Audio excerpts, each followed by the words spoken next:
Hi, I'm James Dunn. Welcome to the Inside Network.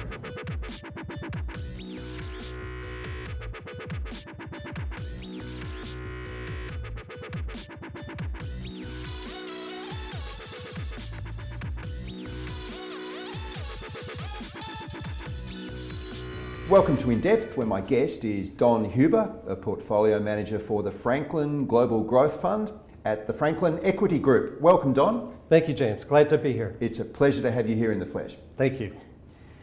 Don, the current period of volatility and disruption in markets, it's a truism that volatility is part and parcel of investing, but March 2023 has certainly thrown up a different kind of volatility, maybe different influences that weren't expected even at the start of the month.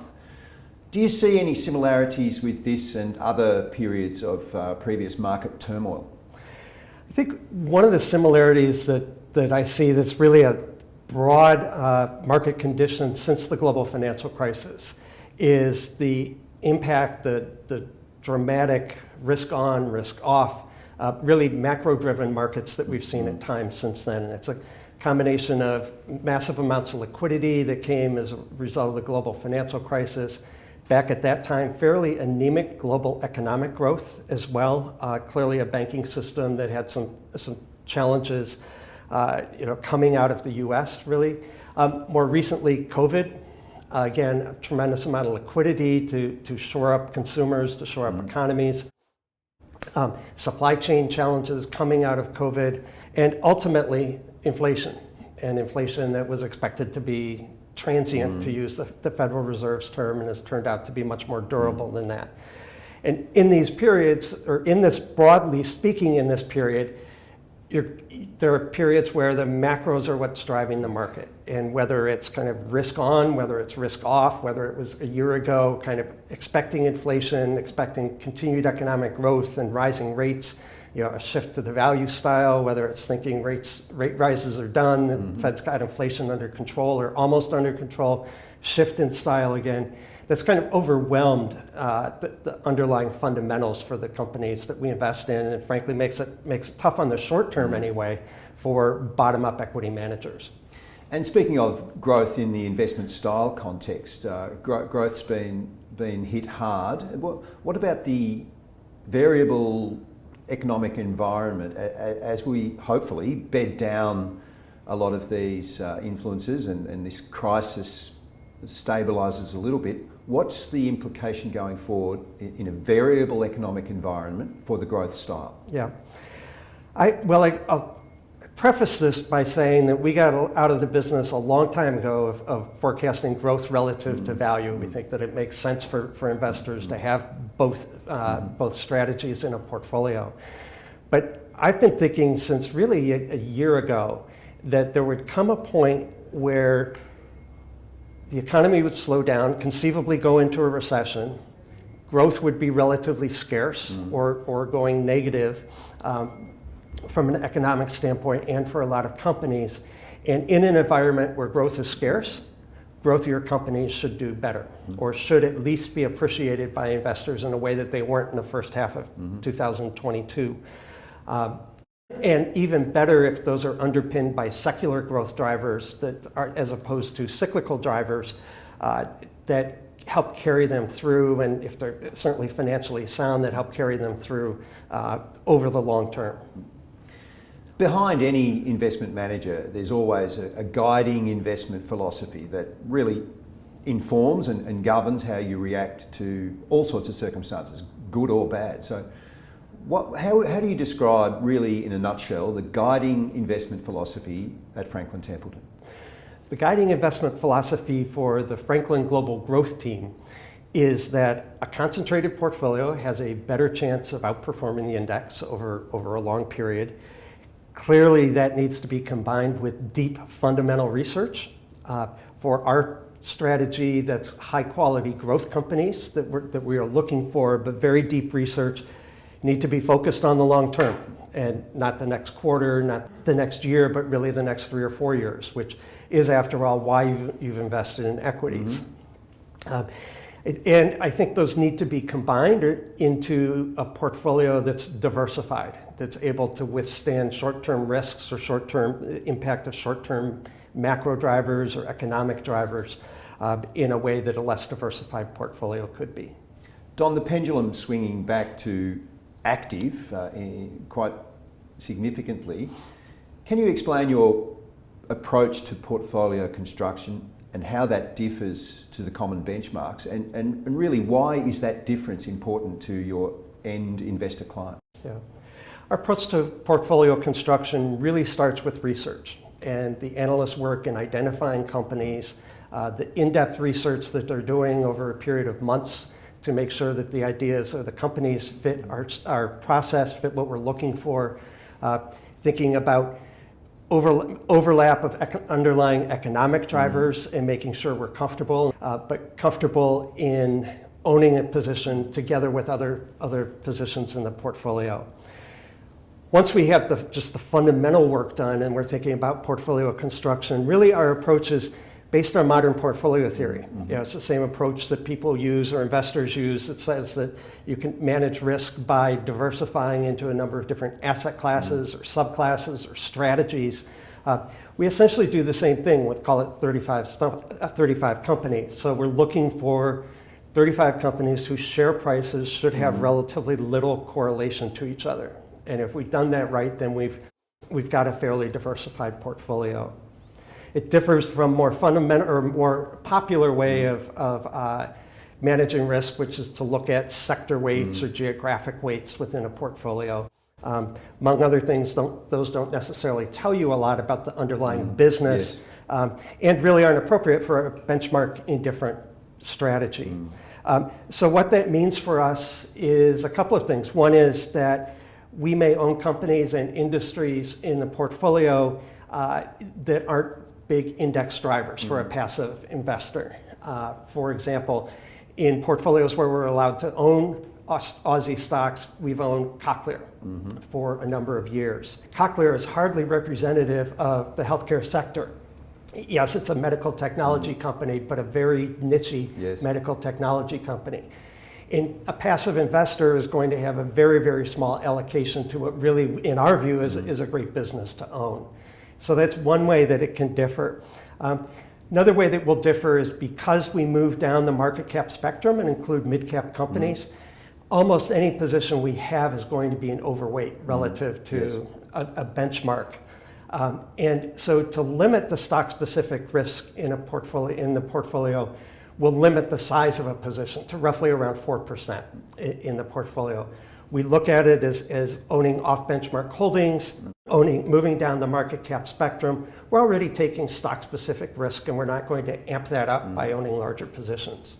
So does that mean that you're ignoring geographic and sector exposures or limitations, and really this concept of limiting economic overlap means that you're really focusing on the economic driver of holding that position?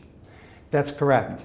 And the reason, if you think about the sectors and geographies, first of all, in a large and mid-cap space where we invest, most companies are actually globally diversified. So knowing that you have a Spanish company in the portfolio doesn't really tell you anything about your exposure to Spain or necessarily Europe. It's a global business that happens to be based there. So that doesn't tell you a lot. And then sector classifications are really broad groups of companies. I mentioned Cochlear, for example, in healthcare, and that's in the same sector as major pharmaceutical companies, biotech companies, surgical companies. So it's a really broad group of businesses. We were talking about this before we started, Don. The domicile is increasingly irrelevant. That Procter & Gamble, for example, is not a US stock now, in the same way that a Samsung is not a South Korean stock. So is approaching them in that way now what you really have to do, rather than, is domicile completely irrelevant to you? I think domicile is largely irrelevant to us, particularly for a global company. I mean, domicile may mean something for a company that's based, purely a UK company that's based purely in the UK, from a revenue exposure and economic exposure. But those kind of companies actually in the UK are very rare. Most of them are very broad speaking. I think ultimately it's where they're domiciled matters from a regulatory standpoint, to the extent that there are outliers from a regulatory standpoint. But otherwise, in really thinking about where the risk is in a portfolio, where the growth is coming from, and where it could be a risk, domicile means very little. Just flowing from that, Don, what exposure are you allowed to the developing markets as opposed to developed, and how often do you go to the height of what you're allowed in emerging? Yeah, we're allowed in the strategy to go up to 20% in emerging markets. In practice, we've been under 10% for years, and that's due to a couple of reasons. One of them is part of what we consider quality aspects of a company. Things like corporate governance, for example, visibility, transparency in financial reporting. Often improving in emerging markets, but often not to the standard that we need to see to own in a company in a 2, 3, 4% position. Another is a focus on limiting exposure, economic exposure, and so we're unlikely to see us investing in 3 Brazilian companies, for example. There's just going to be a natural limit to the amount of exposure we're going to want to the Brazilian economy. So what are the really crucial traits you need to see in a growing company? And then in your period of holding that company, do your expectations or criteria change with the valuation as it hopefully grows? The traits that we look for in our companies kind of break down into growth, quality, and valuation. If you think about growth for us, what that means is a company that has a sustainable business model, is either generating free cash flow or on the cusp of generating free cash flow, an ability to reinvest that in their business to drive growth and shareholder returns. Durability comes from a strong competitive advantage that, again, is durable over a number of years.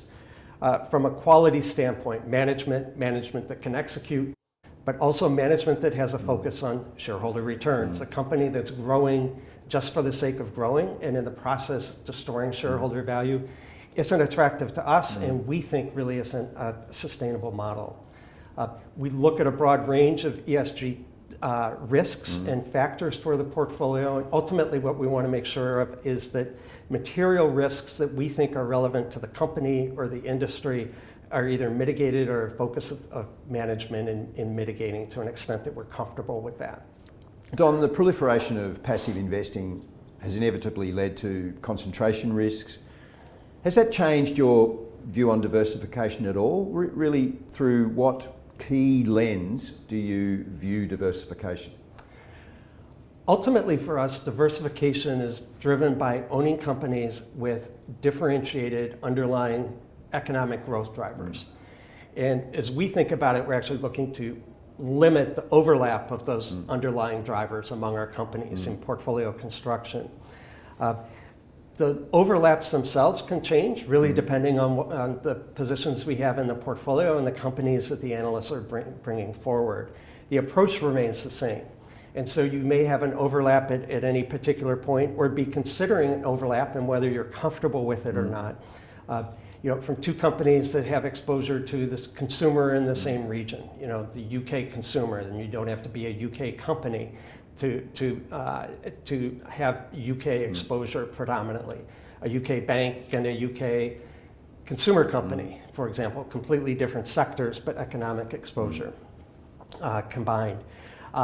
You may have exposure to energy prices and overlapping exposure either on the positive for an energy company or on the negative with higher prices for a company where energy is a major input component of their cost of goods sold.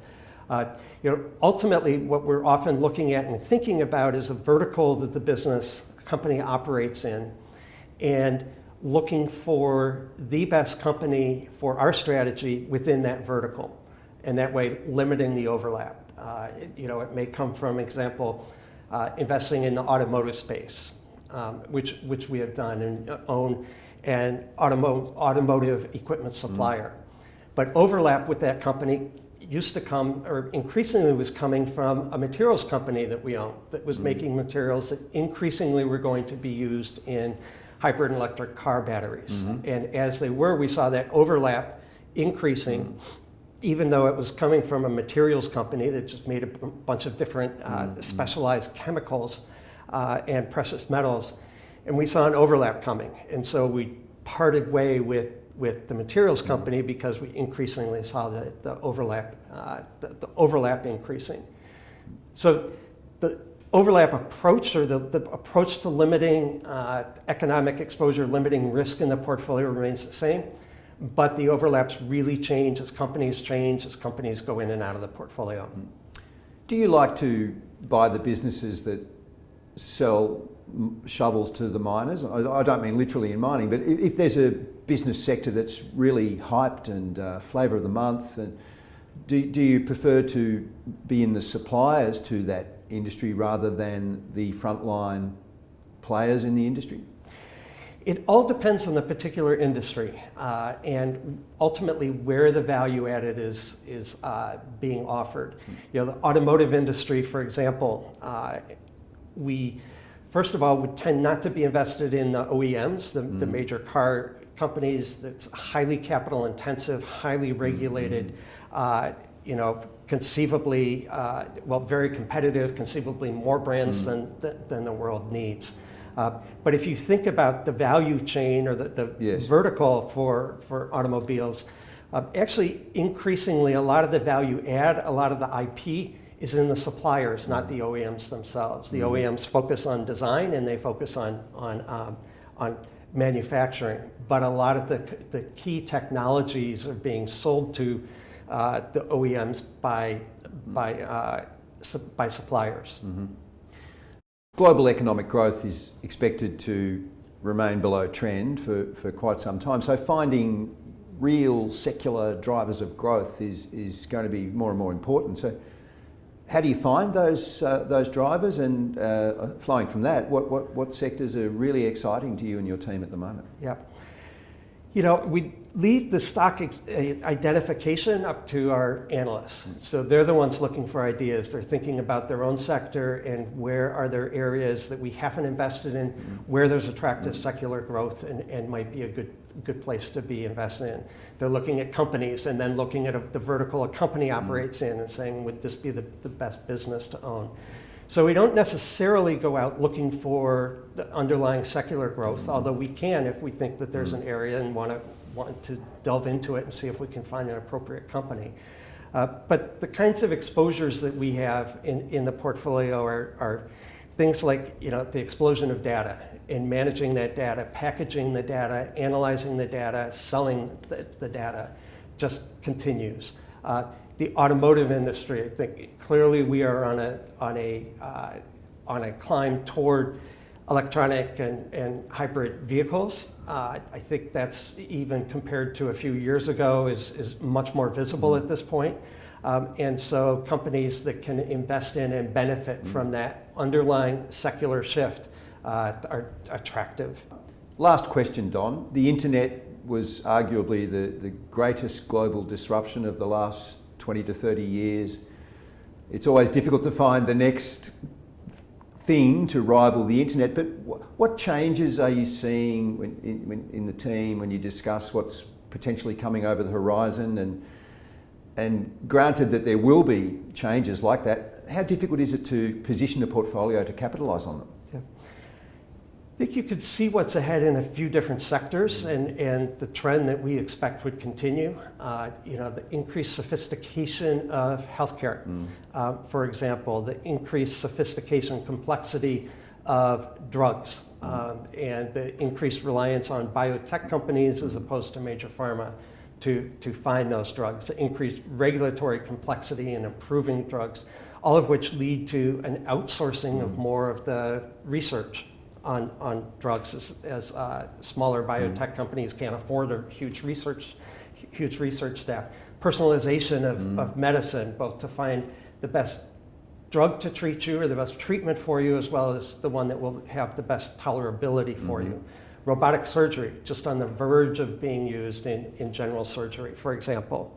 I think the explosion of data continues, in particular the explosion of unstructured data, things like emails, videos that aren't easily broken down into a spreadsheet type of database, for example. I think that clearly will continue for a number of years.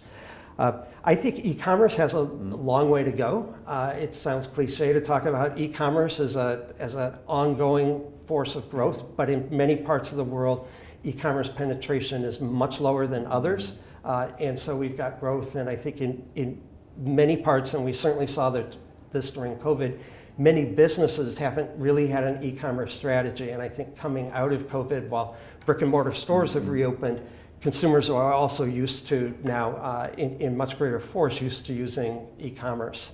And the last thing I'd say that again has been talked about for a while, but you're really seeing it now, is semiconductors, increased sophistication of semiconductors, and the proliferation of semiconductors in almost everything that you touch. So the Internet of Things that's bringing that capability, for example.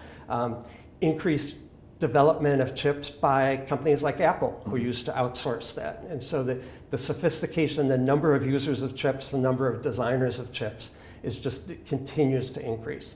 That was In Depth with Don Huber, a portfolio manager for the Franklin Global Growth Fund at the Franklin Equity Group. Thank you very much, Don. Thank you, James.